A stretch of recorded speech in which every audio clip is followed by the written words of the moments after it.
obstinacy of a couple of my Republican colleagues. And the evidence of that is that when we have a vote, as we had earlier today for the Assistant Administrator of AID, it passed 59 to 40. 59 to 40. We've heard many complaints about the management of the State Department and the conduct of U.S. foreign policy in recent months. And while the State Department is not a perfect institution, for that fact, no institution is, its leadership was decimated by the prior administration. The assistant secretaries and ambassadors who should be participating in the rebuilding of the institution and the development and implementation of U.S. foreign policy are instead languishing on the Senate floor. Dozens. Nominees who should be the face of the United States at international organizations like the United Nations, NATO, the Organization for Security and Cooperation in Europe, are instead waiting for the Senate to act. The government of the People's Republic of China is watching, even though the majority of this body has recognized that the government of China represents the greatest geopolitical challenge to the United States. We are letting China eat our lunch on the world stage. Our Republican colleagues have spoken at length in opposition to this administration's handling of the situation in Afghanistan, but they refuse to allow the Senate to vote on nominees who are critical to dealing with the refugee situation resulting from the U.S. withdrawal and the much-needed stabilization efforts. By the way, a withdrawal that was already pre-cooked by the Trump administration when it made a surrender deal with the Taliban that said, we will leave on a date certain, we will release thousands of Taliban prisoners, which they did to the Taliban who became fighting soldiers. We ultimately will not only leave at a date certain, but we have done nothing to get any of the promises that the Taliban made enforced. And we reduce our troop level dramatically. That's what President Biden inherited. Now, I've heard a lot about the handling of the situation in Afghanistan, but my colleagues refuse to allow the Senate to vote on nominees who are critical to dealing with the refugee situation resulting from that withdrawal and the much-needed stabilization efforts. Nominees being held by Republicans include the Assistant Secretary of State for Population, Refugees, and Migration, the Assistant Secretary for Conflict and Stabilization Operations. That cannot stand. And for all the talk of needing to work with our allies and partners, how does holding our nominees to be the U.S. ambassador to Israel or the U.S. ambassador to Canada actually advance U.S. interests? It does not. It is seriously detrimental to our national security. Therefore, I ask unanimous consent. Before I ask unanimous consent, I understand Senator Schumer would like to speak prior to these UC requests, and I'm happy to yield to the majority leader. Brief remarks, and I want to thank my friend, the senator from New Jersey, who will move in a few moments to have this chamber approve a number of critical nominees for our national security and is going to be shamefully blocked. He's been a great fighter, not only for these men and women, but on foreign policy in general, one of the great leaders. And his passion for this issue comes from a desire to have us have the greatest strength abroad, diplomatically and geopolitically as well. So I can't thank him enough. And Mr. President, of all the mandates of the government, the most important is protecting the American people from threats, foreign or domestic. To do so, the President relies on an army of dedicated public servants, our expert ambassadors, diplomats, undersecretaries, assistant secretaries, who play a critical role in our government. But for months, some Senate Republicans have gone to great lengths to place pointless holds on over 100 of these nominees. The consequence, scores of empty desks in the State Department, in our embassies, in the Department of Treasury and other agencies. These nominees are not controversial. They're routinely confirmed by consent in this chamber until a few people decided that they wanted to make a big show of this for whatever reason. No one ever did this before. No one ever did this. Maybe one individual nominee here and there, but not all of the nominees, so risking the security of the United States. By this point in the Trump administration, for instance, both sides worked together to confirm 32 ambassadors by voice vote. Most of us didn't like the Trump administration or the people he's appointing, but we had enough integrity enough faith in the future of this country and the strength of this country not to let politics enter into what had been routine decisions. Right now, Republican obstructionism has meant only 4 nominees have been agreed to. So, the bottom line is, let me be clear. Republicans who are holding up these nominees are endangering our national security, making it harder for our country to respond to threats at home and abroad. We hear a lot of talk about national security on the other side, but when it comes down to is they're preventing 32 State Department nominees and 10 Defense Department nominees for quick confirmation. That is wrong, and I would hope that they would think about it and let these fine people go through the way it has been done under Democratic and Republican administrations in the past. I thank my colleague from New Jersey once again for yielding. Ask unanimous consent my entire statement be read into the record at this point. Without objection. Thank you, Mr. President. With that hope, I ask unanimous consent that the Senate proceed to the consideration of the following nomination. Calendar number 239, Michelle Jean Sisson of Maryland, a career member of the Senior Foreign Service Class of Career Ambassador, to be an Assistant Secretary of State for International Organizations. Oh, and I'm sorry, that the nomination be confirmed, the motion to reconsider be considered, made, and laid upon the table with no intervening action or debate, that no further motions be in order than the nomination, that the President be immediately notified of the Senate's actions. Is there objection? President. Senator from Missouri. Reserving the right to object, Mr. President. I understand that multiple of my colleagues have objections to all of the nominees that the Senator from New Jersey is going to offer this evening, so I will be here to object on their behalf and also on my own behalf with regard to a few of them. I want to address one of those nominees, Julian Smith, the President's nominee to be United States Ambassador to NATO. This is a nominee to whom I object myself, and I want to explain why briefly. Before I do that, however, I just have to make one comment on the Senate Majority Leader's remarks about his own inability to get these nominees confirmed. Now, I agree that many of these nominees are important, and that is, in fact, one of the reasons we should have a vote on them. The ambassador to NATO, for instance, as I'm about to argue, is a very important position. And the positions that she takes, the arguments that she makes are very important, which is why we ought to go on the record and actually have a vote. But the Senate Majority Leader's comments, as if he has no control over the calendar. He's the majority leader of the United States Senate. He decides when we vote. He decides what we vote on. What are we doing now? The floor is empty. We could be voting. What are we doing later this week? He's gaveling us out of session so that members across the aisle can go on a field trip to Glasgow, Scotland. We could be voting. It's getting a little rich to hear the Senate Majority Leader, who is doing almost nothing. Have we brought up the defense bill? No action. Multiple major issues, no action from the Senate Majority Leader. If these nominees are so critical, he ought to be putting them on the floor for votes. He doesn't want to do that because apparently he can't control the floor, or he just doesn't want to work for very long, or he doesn't want to work for very hard. I mean, I leave that to him. But it is quite ridiculous for him, the Majority Leader, to blame Republicans who cannot prevent votes. Can I just be clear? Republicans do not have the ability to prevent votes on any of these nominees. The filibuster for these nominees doesn't exist. We can vote whenever the Majority Leader wants.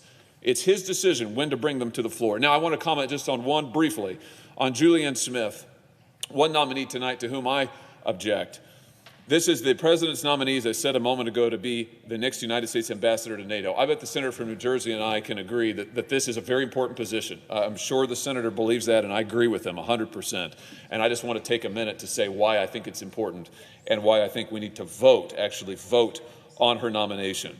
You know, a decade ago, almost, 2014, after the Russian incursion into Ukraine, NATO allies finally recognized that they were not spending enough, our NATO allies, on their own defense and on our common defense, and so they pledged as a group to commit at least 2% of their respective GDPs to their own defense and to meet that target by 2024. So far, large numbers of them are not on track to do so. In fact, Ms. Smith said in a response to my own questions about this, she said it is clear that a group of allies will fail to deliver on this pledge by 2024, and currently another group are not close to meeting it, although they say they hope to make up the difference. Here's my point. The security situation has not improved since 2014. It has deteriorated. Russia is still, as we speak, menacing Ukraine, and now China is menacing Taiwan. The United States is already facing hard choices, and we're going to face harder choices yet, about how we allocate our defense resources, which are scarce, how we allocate our force posture, how we structure our force posture in a world that is growing more dangerous. And the China threat in particular is one that is going to force us to make difficult choices about what we prioritize in the Asia-Pacific versus what we prioritize in Europe. Bottom line is we need our allies to not only meet their 2% commitment, we need them to do more in Europe for their own defense, because we must focus on the deteriorating security situation in the Indo-Pacific, in the Asia-Pacific, with regard to China and its imperial ambitions in Taiwan. I've asked Ms. Smith for her commitment that she will press our NATO allies not only to meet their 2% commitment, but to revise that commitment so that we can have a truly common defense in this era of multiplying challenges and deteriorating security. She's refused, unfortunately, to give me that commitment. Now, I can't block her nomination, but I can ask that we take a vote on it. And so for that reason, in a moment here, when Senator Menendez brings her nomination to the floor, I will object and ask for a vote on her in particular. And I will, as I said, object to others on behalf of my colleagues. With those comments, on behalf of my colleagues and myself, I object. The objection is heard. Mr. President, Senator from New Jersey. it's disingenuous to suggest that this can all happen by the majority leader and 60 votes. There were no calls when Republicans controlled this chamber for votes on each and every nominee.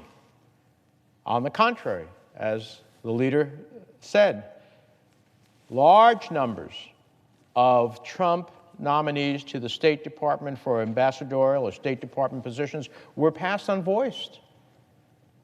They were passed unvoiced.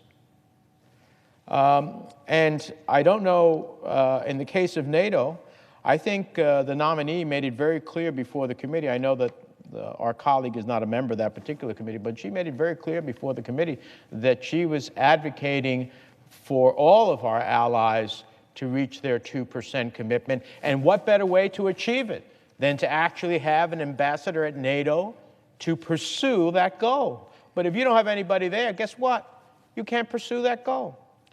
So let me try again. I want to ask that it be in order to make the same request with respect to Executive Calendar 327, Ann A. Witkowski of Maryland to be an Assistant Secretary of State for Conflict and Stabilization Operations.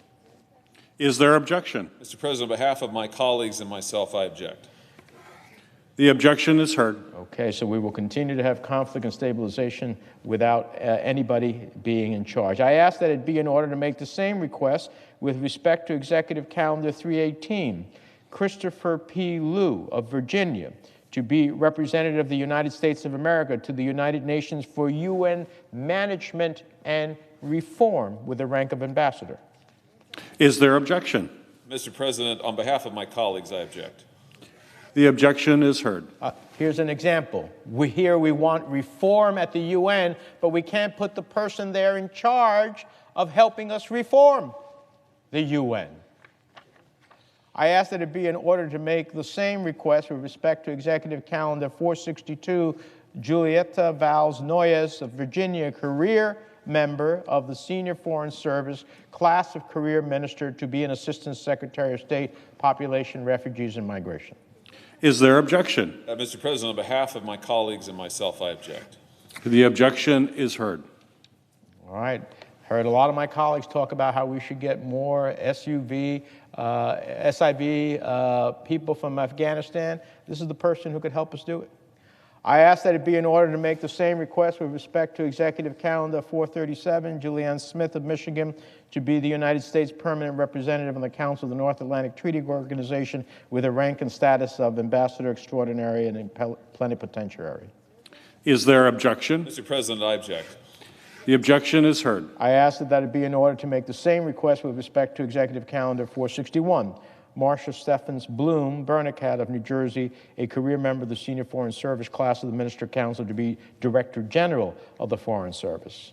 Is there objection? Mr. President, on behalf of my colleagues and myself, I object. The objection is heard. I can't wait to hear the next objection to someone who would be the ambassador to Israel. To Israel.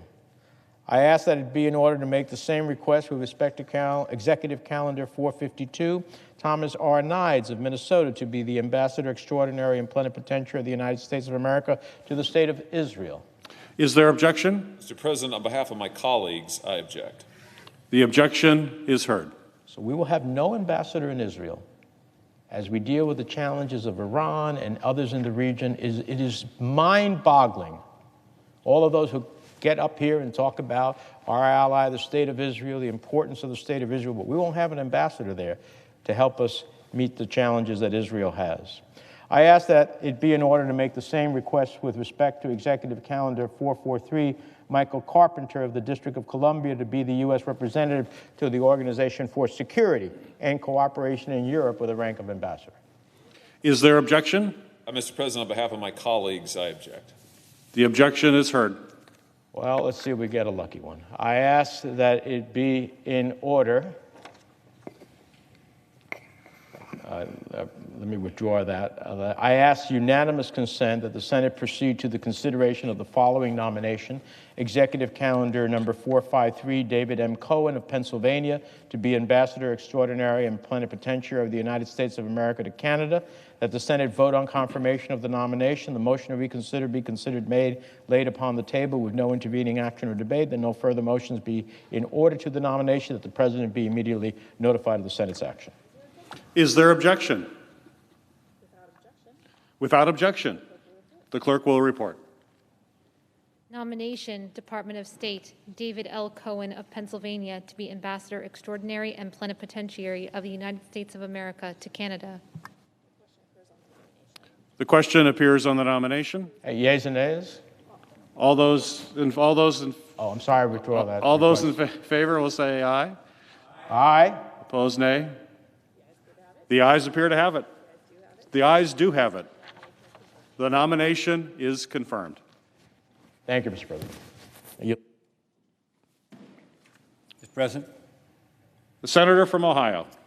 Mr. President, since the Democratic leadership and the Biden administration first proposed the massive tax and spend legislation called reconciliation 7 weeks ago, I have come to the floor every week to explain what's in this massive tax and spend proposal and why I believe it's wrong for the economy at a time of high inflation, low economic growth, and record levels of debt. Before I talk about that, though, I think it's important to consider where we've been, how things could be better. Before the pandemic began, back in February of 2020, largely thanks to common sense, pro-growth tax reform that was passed in 2017 by Republicans here in the Congress and in the Trump administration, we had one of the strongest economies we'd ever seen. We had 19 straight months in February of 2020 of wage growth over 3% on an annual basis. 19 straight months of wage growth, real wage growth, above